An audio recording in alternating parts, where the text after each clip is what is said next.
ایک بڈھا آ گیا باہر مانگنے والا. میں نے لڑکے کو جو دکان کا تھا نا وہ حافظ قرآن تھا، میں نے کہا 100 روپے دیا. گیا اور واپس آ گیا. کہنا میں اسے جانتا ہوں، یہ مستحق نہیں ہے، یہ مستحق نہیں ہے. میں نے کہا تو پیسے تو دے آنا پہلے، پھر تجھے بتاتا ہوں. بات یہ ہے فاروقی، اللہ کے رسول کی مسلم اور بخاری کی حدیث ہے،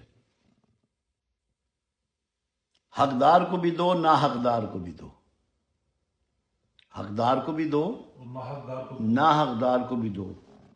یا رسول اللہ صلی اللہ علیہ وسلم حقدار کو دینا تو سمجھ میں آ گیا، نا حقدار کو دینا سمجھ میں نہیں آیا.